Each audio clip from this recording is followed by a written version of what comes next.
Hi friends, welcome to Shivakavi Lifestyle.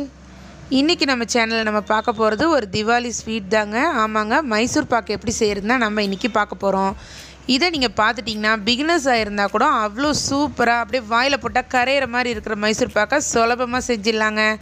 அது எப்படி செய்யறது அப்படி நம்ம பார்க்கிறதுக்கு முன்னாடி நீங்க இப்பதான் நம்ம சேனலை முதல் டைம் பார்க்குறீங்களா? அப்போ சப்ஸ்கிரைப் பண்ணலனா கீழே இருக்க செகண்ட் பட்டன் சப்ஸ்கிரைப் எழுதி சப்ஸ்கிரைப் பண்ணிக்கோங்க. பக்கத்தில் இருக்க பெல் பட்டன் அழுத்தி ஆல் அப்படின்னு கொடுத்துக்கோங்க. அப்போ தான் நாங்கள் போடுற எல்லா வீடியோ உங்களுக்கு நோட்டிஃபிகேஷனில் வரும். நீங்கள் எந்த வீடியோவுமே மிஸ் பண்ணாமல் பார்க்க முடியும். ஓகே, வாங்க இப்போ வீடியோக்குள்ளே போகலாம்.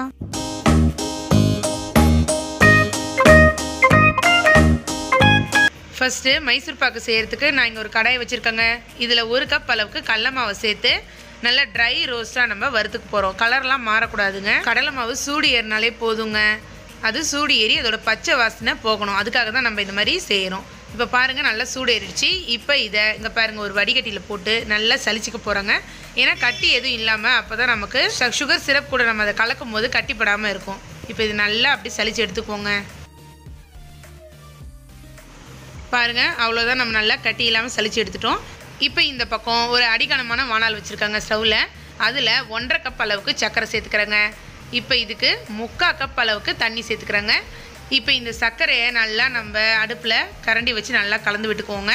இது சுகர் சிரப், அதாவது ஒத்த கம்பி பதம் வரணுங்க. நான் ஏற்கனவே சொன்ன மாதிரி 2 கையில், அதாவது ஒரு கட்டை விரலையும் ஆள்காட்டி விரலையும் நம்ம அதை எடுத்து பார்க்கும்போது ஒரு கம்பி வரணும், ஒரு இழை கம்பி வரணும். இப்போ பாருங்கள், இந்த மாதிரியான ஸ்டேஜுக்கு வந்துட்டாலே அந்த ஒத்த கம்பி ஸ்டேஜுக்கு வந்துருச்சுன்னு அர்த்தம். இப்போலேருந்து நீங்கள் கையில் எடுத்து பார்த்து செக் பண்ணிக்கிட்டே இருங்க. அவ்வளோதாங்க, அழகாக சூப்பராக நமக்கு ஒத்த கம்பி பாகு வந்துருச்சு. இப்போ நம்ம அங்கே சலிச்சு வச்சுருக்கோம் இல்லைங்களா, அந்த கடல மாவை கொஞ்சம் கொஞ்சமாக சேர்த்து இதில் நல்லா கலந்து விட்டுக்கோங்க. ஏற்கனவே நம்ம இதை சலிச்சிட்டோம் இல்லையா, அதனால் கட்டி தட்டாது. நீங்கள் அதை கலந்து விட்டுக்கிட்டே அப்படியே கொட்டிக்கிட்டே கலந்து விட்டுக்கிட்டே இருங்க. கூட யாராவது ஹெல்ப்புக்கு இருந்தால் இன்னுமே ஈஸியாக இருக்கும். அழகாக இதை கலந்து விட்டுருவோங்க.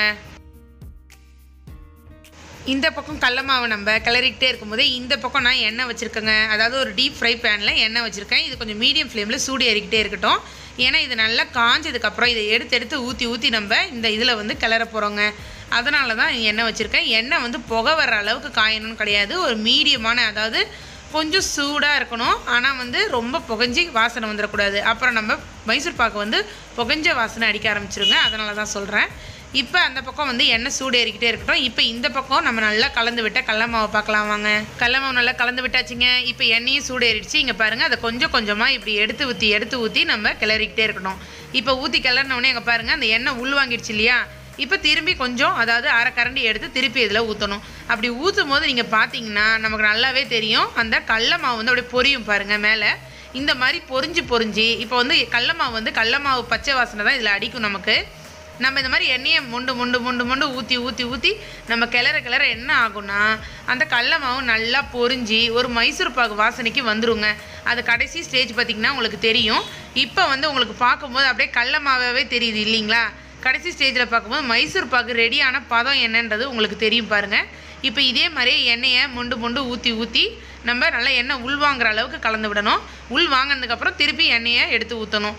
எனக்கு கரெக்டாக பார்த்திங்கன்னா 2 கப் அளவுக்கு எண்ணெய் தேவைப்பட்டுச்சிங்க. என்னங்க இவ்வளோ கப்பு எண்ணெய் ஊற்றணுமா, நான் 1 கப் ஊற்றிக்கூடாதா அப்படின்னு கேட்பீங்க. ஏன்னா உடம்பு கெடுதலாச்சே அப்படின்னு நிறைய பேர் சொல்வீங்க. நம்ம ஸ்வீட்டுன்றது எப்பயாவது அக்கேஷனலாக தான் சாப்பிட போகிறோம்.